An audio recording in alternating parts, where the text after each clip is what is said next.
All right. Thank you everyone so much for coming. We are really excited to be having this conversation, and we're so happy that you can join us. So my name is Theodora Skiatis. I'm the president of Harvard W3D, Women in Defense, Diplomacy, and Development. Oh, there's a comment. Can you hear anything? Can folks hear me? Yes. Okay. So I think, Eshan, maybe it's a voice issue on your end.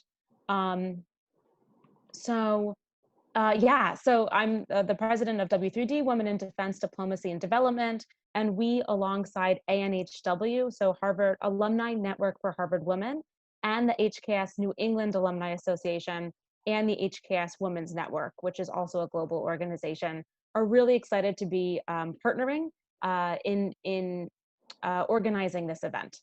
So thank you for coming. And now Litsy's going to kick it off with a poll to get a sense of everyone's perspective. So thank you so much for joining. We're really excited to be having this conversation. And thank you, Litzy, for all of your work in organizing this great event. Thank you, Theodora. For the information for the participants, there's a poll right in front of you. We just want to get a sense of how familiar the audience is about the current affairs in India. So if you could just take a few seconds to fill it, it'll be helpful for us. As the results come in, I would like to introduce myself. My name is Litcy Kurisinkal. I'm an alumni of Harvard Kennedy School. I'm also the president of Alumni Network for Harvard Women, Chicago chapter. Looks like our audience is pretty familiar with Indian affairs, which really would help us during the discussion. So as I said, we have a brilliant panel here with us today. And it's truly a great privilege to have them as our speakers today. Mr. Aakar Patel, he was the former executive director of Amnesty International India, a very bold leader, a bold defender of the defender of human rights during his time in Amnesty International. Apart from that, he is a widely read columnist in India. His writings are very powerful, written without fear or favor. And so his credibility is pretty high among his readers. Thank you so much, Mr. Aakar Patel, for joining us today. Ms. Arundhati Roy, who needs no introduction, but her book, The God of Small Things, and the Booker Prize winner title precede her name. But she's more than that, like her characters in the books, like Anjum, Miss Jabeen, Jannat House from the Ministry of Utmost Happiness. They are like characters that, at least to me, they are part of my family. It's like they're living with me. She has written extensively on various social issues, which kind of tempts at least me and many others to label her as a social activist or a political activist. But she prefers to identify herself as a writer. But her writings have definitely influenced many to look at social justice from a different perspective. Shadan Farasat, our very own Harvard alumni from Harvard Law School. He is a practicing advocate of Supreme Court of India. He is more popularly known for one very important case that he fought on triple talaq. Triple talaq is an exclusive right Muslim husbands in India had. They could instantaneously divorce their wives by uttering uttering the word talaq 3 times. So Ms. Varisha Farasat and Ms. Shadan Farasat pleaded on behalf of Muslim women's rights organizations, and currently it stands unconstitutional. Thank you so much, Shadan, and welcome home. So let's get started with the panel. I'm going to start my question with Aakar. Aakar, you've been very forthright in your writings. You never held yourself in sharing your thoughts, in challenging policies, or talking about any issues from which most people would shy away from. And as the head of Amnesty International, your office was raided so many times by Indian government. Could you share with Dissent in some sense is kind of a norm for you? Could you tell us what are the unique ways in which individual dissent as well as institutional dissent being suppressed or evolved in India in the last few years or since Thanks. Can you hear me? Yes. You can hear me? Yes. Okay.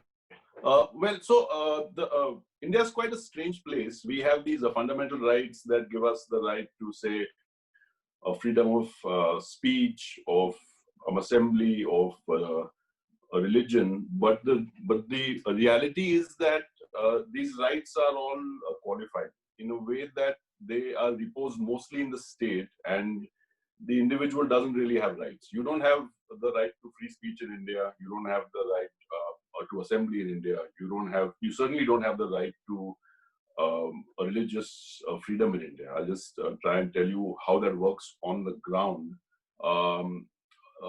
The US has its first constitutional amendment, which says that Congress shall pass no law which restricts the freedom of speech, of peaceful assembly, of religion. The first amendment to the Constitution of India says exactly the opposite, that the state shall be able to restrict the rights of the individual when it comes to speech, when it comes to assembly, when it comes to faith. And it does that really, really harshly. We have criminalized free speech in a way that most liberal democracies haven't, through criminal defamation, through sedition. The right to freedom of religion doesn't really exist in many parts of India, such as my own state in Gujarat, where if you want to convert your faith, you have to seek the permission of the state. You have to write to the district magistrate asking if he's okay with your wanting to convert. You have to give the reason why you want to convert. He's at liberty to say yes, no. He's at liberty to not respond to you at all. You have to tell him whether you are a Dalit or whether you are an Adivasi. You have to tell him who are the people that are going to come to your conversion ceremony and where they live. The right to free speech is really a kind of book right, which doesn't exist in reality. You could say the two words Pakistan Zindabad and go to jail for 3 months for no crime. We have a young woman in the place that I live in, Bangalore, who said this year, spent 90 days or more in jail. And there was no crime involved. There is no specific part of the law which says that long live Pakistan, saying that is some sort of crime. The right to peaceful assembly guaranteed by 1902 is really non-existent. If you want to organize a protest in India, whether it's peaceful or not, with 5 people, 6 people with banners, you have to write to the police and ask them for a permission. This is for all cities in India. In Delhi, if you want to stage a dance on the street with 2 or 3 people, you have to secure 5 specific different permissions, which may be granted, may not be granted, or they might not actually respond to you. So these freedoms don't really exist. So working for a rights group in this space is difficult. You have to be prepared and ready to face the state in the way that the state acts in our part of the world, which is very nasty. You mentioned the group that I worked for. They had, when I was there, they were raided by the Enforcement Directorate, by the CBI, by the Ministry of Home Affairs. There was a sedition case filed by the ABVP. It's constant. The fact is that the state in India doesn't like the idea of human rights, the idea of free speech, and it does whatever it can, whether constitutionally or not, to be able to suppress it. I'll end by just correcting you on the triple talaq thing. The Supreme Court didn't declare it unconstitutional. They declared the practice to be void. I think that difference needs to be spelled out. Thanks.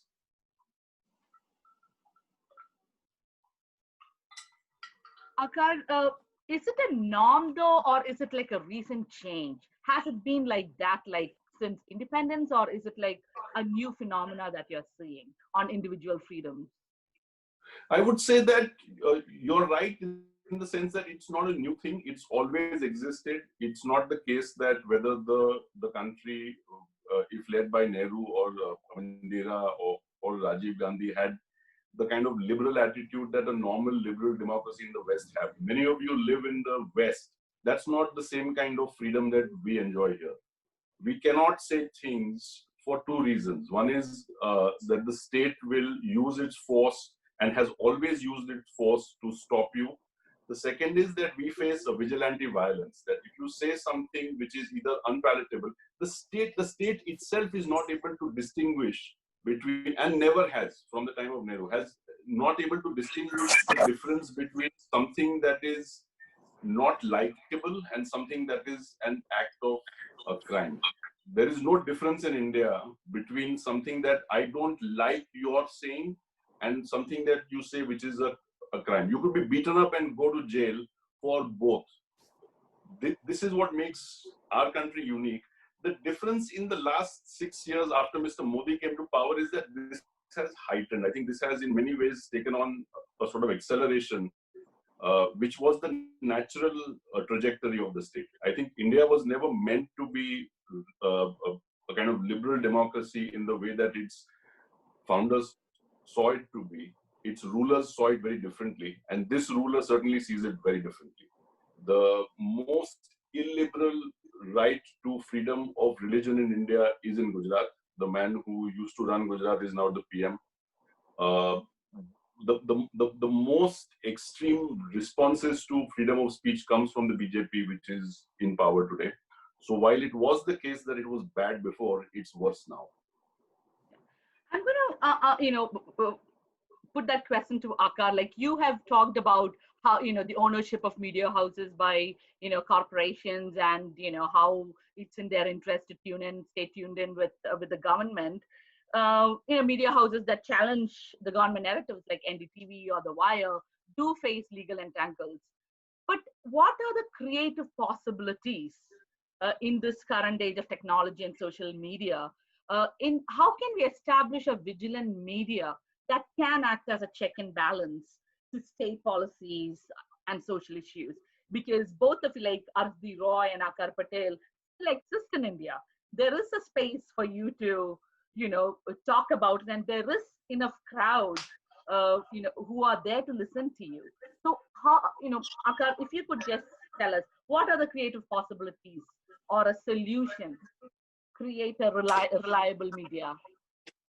So I think that we are imperfect in the way that we try to stifle free speech. While the state has very high levels of malice, it has very low levels of competence. So just to go back to what you started with, while the organization I was working with was raided by the Enforcement Directorate, the CBI, the Home Affairs Ministry was charged with sedition, it is still functioning.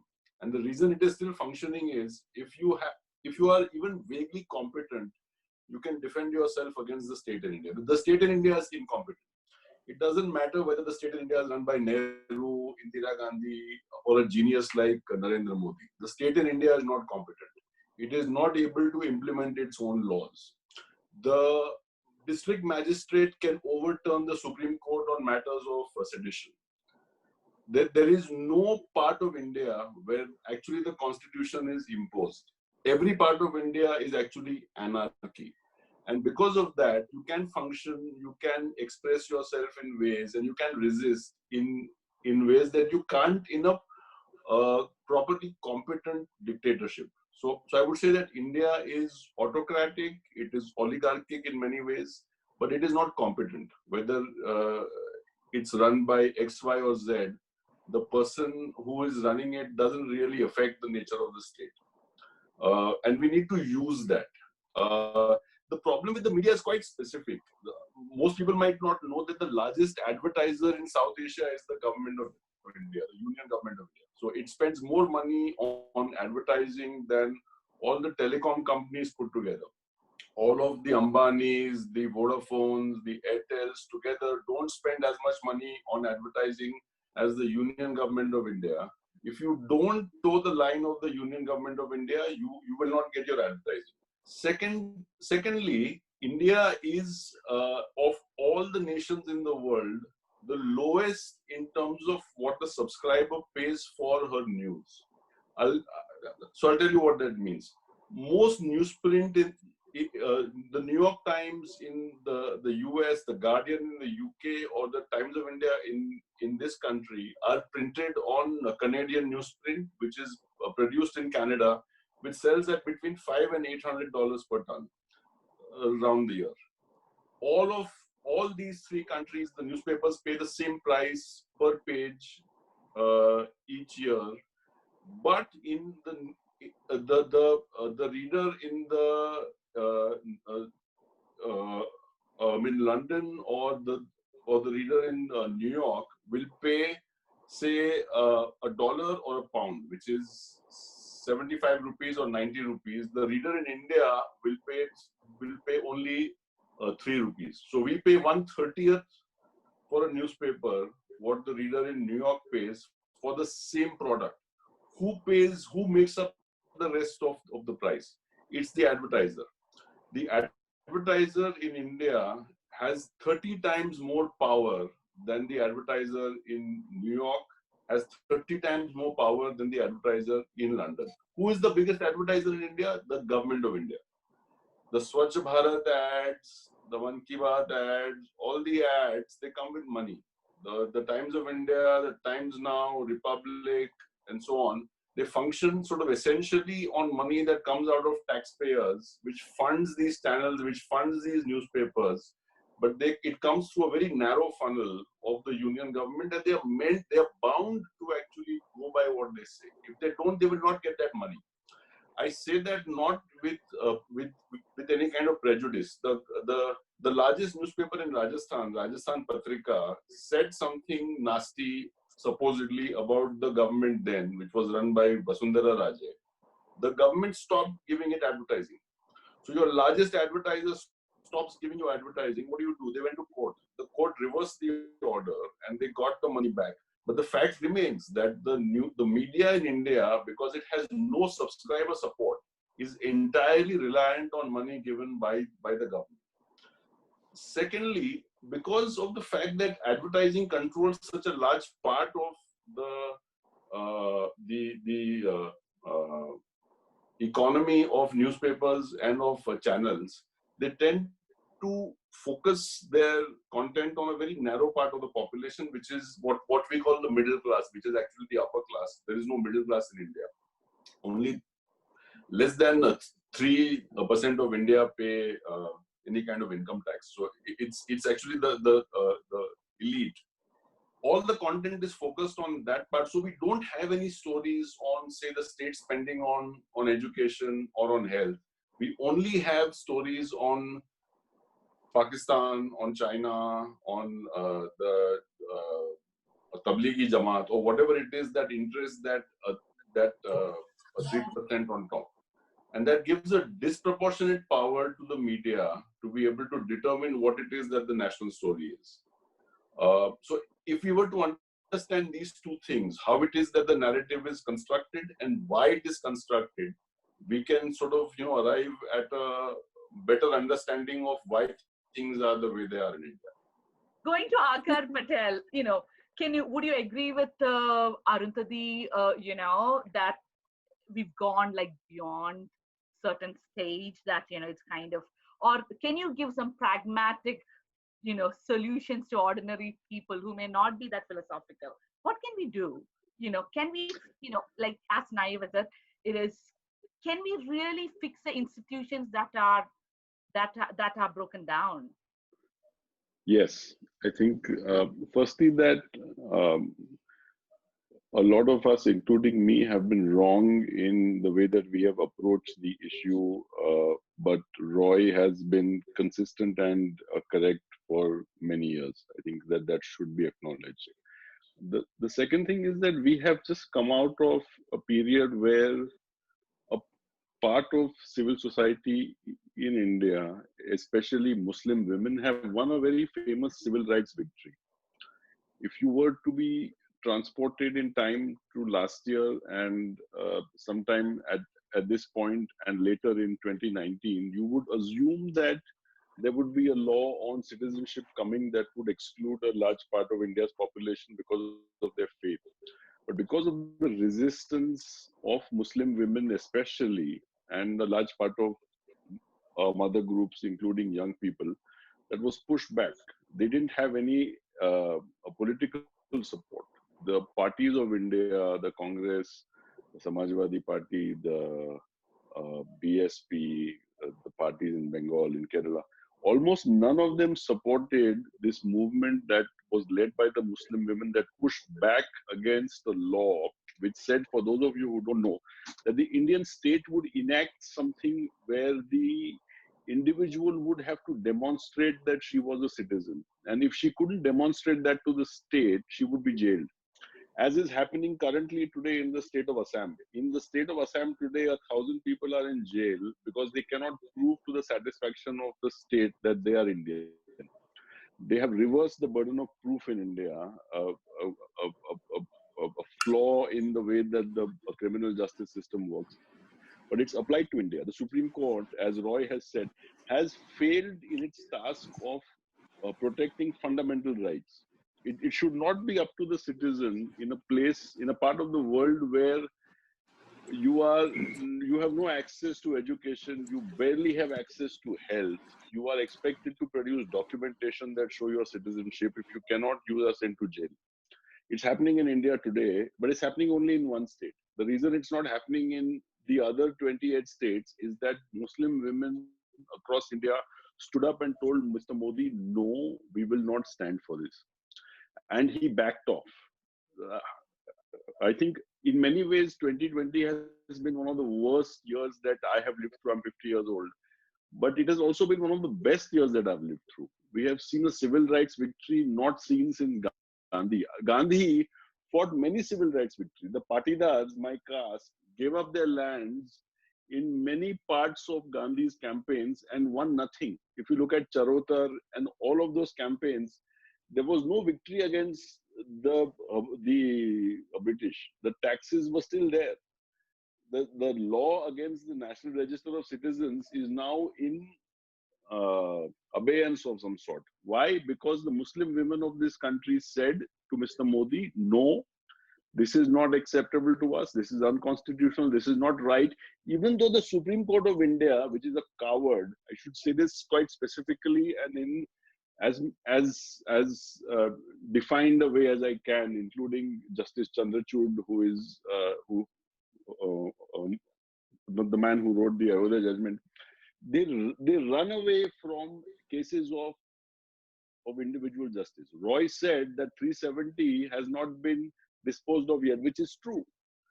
India's courts would rather hear a television anchor's arrest over the incarceration of an entire state, Kashmir, and 370. India is today 140 on the Freedom of Expression Index.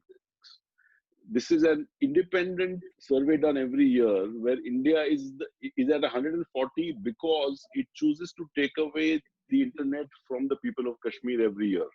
Not about parties, not about the BJP, not about the Congress. Every year, India chooses to take away the freedom of expression from Kashmiris. And for that reason, it is at 140 among states in freedom of speech and has not changed for a long time.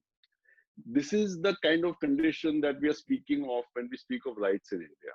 And I think that we should realize that any form of resistance, especially that of ghettoized Muslim women, is absolutely effective, it is necessary, and it needs to be done. It is the only way forward for this country to move. We cannot expect our constitutional courts or our political parties to pull us out of this. The solution lies in individuals and in resistance from groups that are actually affected. Adivasis, as Roy has pointed out for many decades, and I have wrongly written against her for it, and Muslim women. I think that if they get together and push back, the majoritarianism of the state has a good chance of being rolled back. It might not fully be. The last point I want to make is that technology helps us. As knowledge spreads, it is easier for the individual to resist. It becomes harder for the state to oppress. I think that time is on our side. For those of us who believe in constitutional values, who believe in liberty, who believe in freedom, time is on our side. I think that there is no chance that what we are discussing today will hold true in 10 or 15 years' time. Thank you guys so much. This has been an incredibly thought-provoking conversation and has given us a lot of food for thought and hopefully also productive next steps. It would be great if we could continue the conversation and substantiate it with follow-up action. But I think that I speak on behalf of everyone when I thank all three of you very much for your generous time, your candor, and your reflections. This has been a really powerful conversation. So thank you very, very much. We really appreciate that.